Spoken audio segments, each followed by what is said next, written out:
زندگی حضور شیخ الاسلام کی اسی صبر کے لکیر پہ گزری. ابھی آپ زیر تعلیم ہی تھے، درس نظامیہ مکمل بھی نہیں کیا تھا، 1 سال باقی تھا کہ حضور محدث اعظم کا انتقال.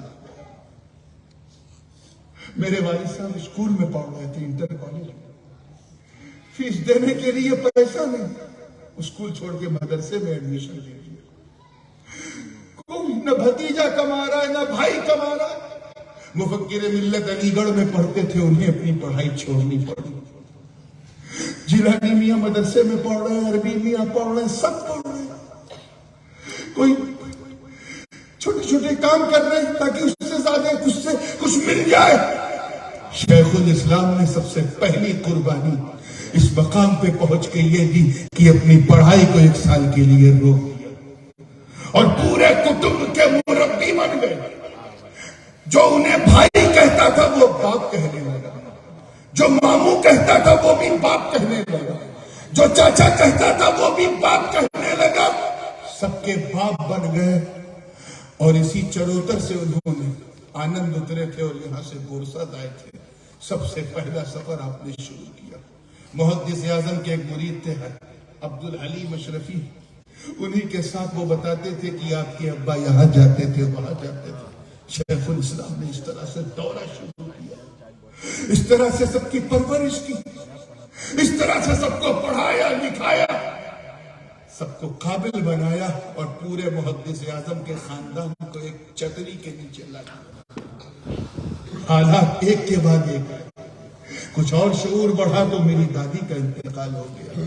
شیخ الاسلام برطانیہ میں نہیں پہنچ سکے. اس زمانے میں اتنا کوئی کمیونیکیشن نہیں تھا. اسے آزمائش نہیں کہو گے تو کیا کہو گے؟ اللہ نے سب کچھ دیا تھا.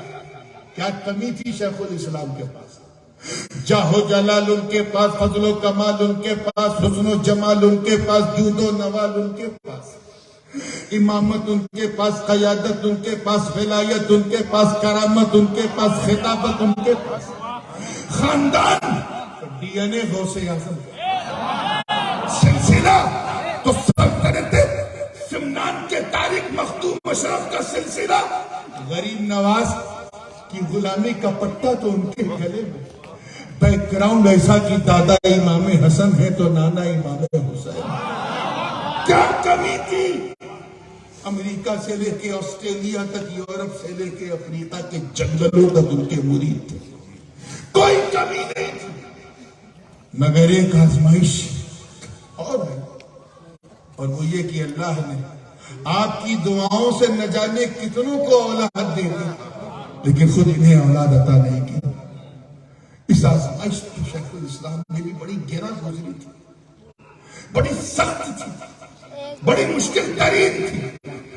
مگر آپ رب کی رضا سے راضی تھے. طالب ہوتے رہے.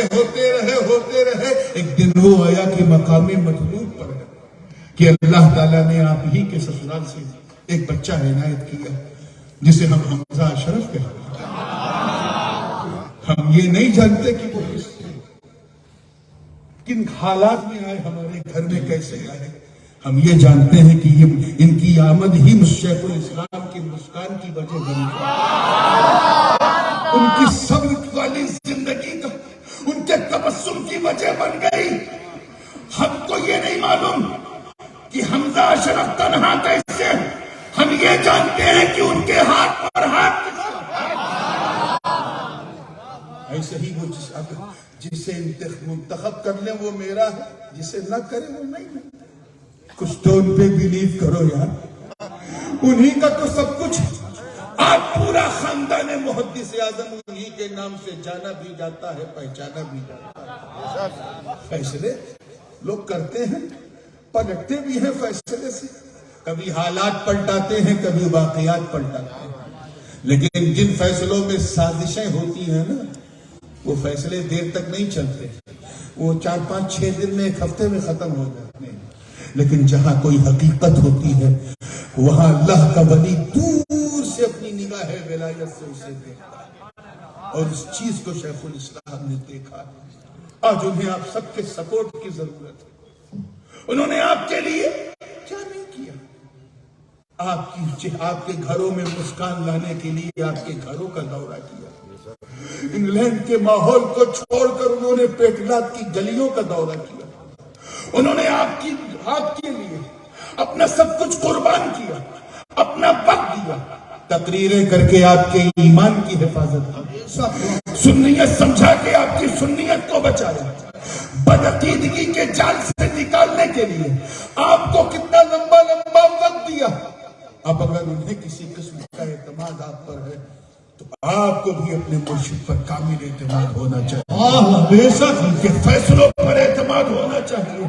یاد رکھنا، کبھی کبھی ان کے فیصلے سمجھ میں نہیں آتے، 10 سال بعد سمجھ میں آتے، کبھی 20 سال بعد سمجھ میں آتے، ایک صاحب کو تو 28 سال بعد سمجھ میں آیا، کسی کو آج تک نہیں سمجھ میں آیا تو انشاءاللہ مرنے سے پہلے سمجھ میں آئے گا، اور جس کو تب تک نہیں سمجھ میں آیا قیامت کے دن سمجھ میں آئے گا۔ جس نے سمجھ لیا وہ قسمت والا، نہ سمجھا تو اعلان جبرائیل ہوگا، ان اللہ یحب فلانا فیحبہ، تب تم بھی سمجھو گے وہ بھی سمجھو گے۔ نعرہ تکبیر، نعرہ رسالت، دامن شیخ الاسلام، دامن شیخ الاسلام، حضور تاج العالم، وفادار شیخ الاسلام، وفادار شیخ الاسلام، نعرہ تکبیر، نعرہ رسالت۔ کون شیخ الاسلام میرے دوستو؟ جنہوں نے بچپن سے لے کے آج تک اپنی پوری زندگی کو خدا کی رضا میں فنا کر کے گزارا۔ ارے ایک دریا میں بھی قطرہ گرتا ہے، سڑک پر بھی قطرہ گرتا ہے بارش کا، لیکن سڑک پہ جو گرتا ہے وہ مٹ جاتا ہے، دریا میں جو گرتا ہے وہ انمٹ ہو جاتا ہے، اور ایسا انمٹ ہو جاتا ہے کہ جب تک دریا رہتا ہے تب تک وہ قطرہ وہ بوند رہتا ہے۔ بلا تشبیہ حضور شیخ الاسلام اسی دریائے معرفت میں ایک بوند بن کے ٹپک گئے، اور وہ قطرہ نہ رہا، دریا نظر آ گیا۔ اب جب تک وہ دریا رہے گا یہ قطرہ رہے گا، انہیں تنہا مت سمجھو، ان کی پشت پر محدث اعظم کی روحانیت سایہ فکر ہے۔ کام شیخ الاسلام جن کے لیے حضور محدث اعظم یہ کہتے رہے، میرے بعد میرا مدنی، میرے بعد میرا مدنی۔ کون شیخ الاسلام جن کے پیر و مرشد مخدوم المشائخ سرکار کلا کہے کہ اللہ اگر مجھ سے بروز قیامت پوچھے گا مختار اشرف کیا لایا ہے تو میں کہہ دوں گا میں اپنے بھانجے مدنی کو لے کے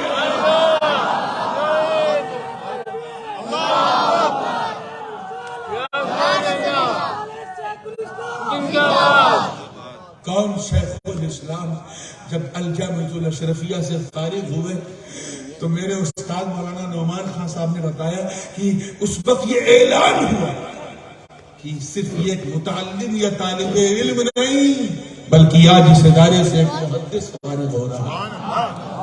کون شیخ الاسلام جنہوں نے کتابوں پہ حواشی لکھے مدرسے میں تعلیم کے دوران تو وہ حواشی بڑے بڑے علماء کے کام آئے اور انہوں نے تبحر علمی کو محسوس کیا۔ کون شیخ الاسلام جن کے بارے میں حافظ ملت نے کہا تھا کہ یہ تو تقریر نہیں کرتے، آپ کے جانشین کیسے بنیں گے؟ تو محدث اعظم نے فرمایا حافظ جی میں رہوں نہ رہوں لیکن تم دیکھنا مچھلی کے بچے کو تیرنا نہیں سکھایا جاتا۔ نعرہ تکبیر، نعرہ رسالت، فیضان حضور شیخ الاسلام۔ کون شیخ الاسلام میرے دوستوں جو تفسیر اشرفی لکھتے ہیں، جس نے یہ اعلان کر دیا کہ احقاق حق اور ابطال باطل کے لیے اگر ترجمہ بریلی نے لکھا ہے تو تفسیر کی چوچے والا لکھے گا۔ کون شیخ الاسلام اگر شاعری کرے تو حسان کی رنگت نظر آئے، اگر منطق اور فلسفے سے اپنے مسائل کا استنباط کرے تو ایسا لگے کہ زبان میں کوئی بول رہا ہے؟ کون شیخ الاسلام اگر کتابت نسواں کے جواز پر فتویٰ دے تو ایسا لگے جیسے امام اعظم کا تلمیذ رشید بول رہا ہے؟ کون شیخ الاسلام اگر ویڈیو ٹی وی کے شرعی استعمال کو بیان کرے تو 28 سال بعد سمجھنے والا بھی کہے ایسا نہ ہم نے پیر دیکھا، ایسا نہ ہم نے مفتی دیکھا؟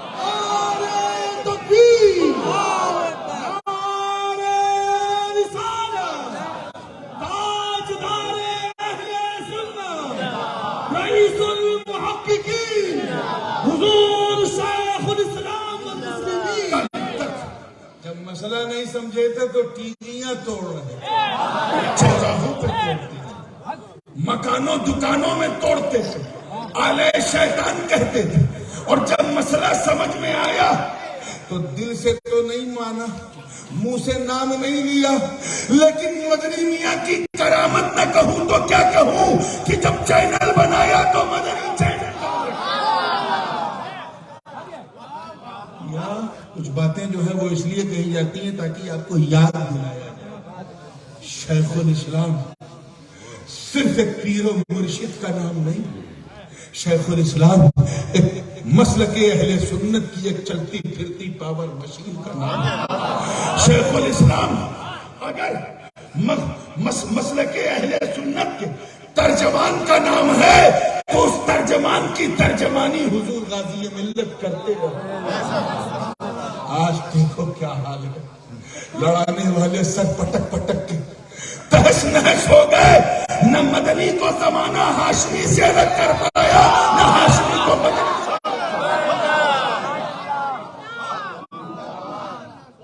اس لیے میرے دوستو، you are so fortunate to be a مرید of حضور شیخ الاسلام.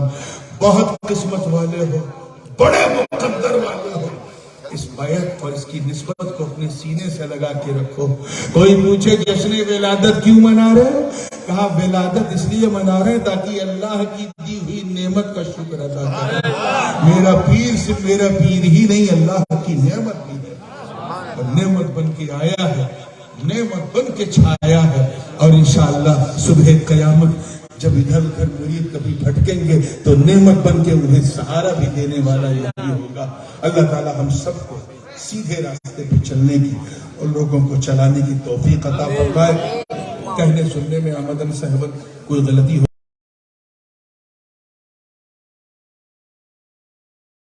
سیدی مرشدی شاہ مدنی میاں جو غلام آپ کا آج کہلائے گا، جو غلام آپ کا آج کہلائے گا.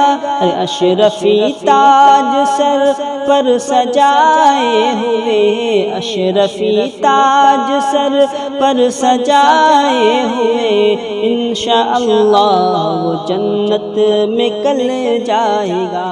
اشرفی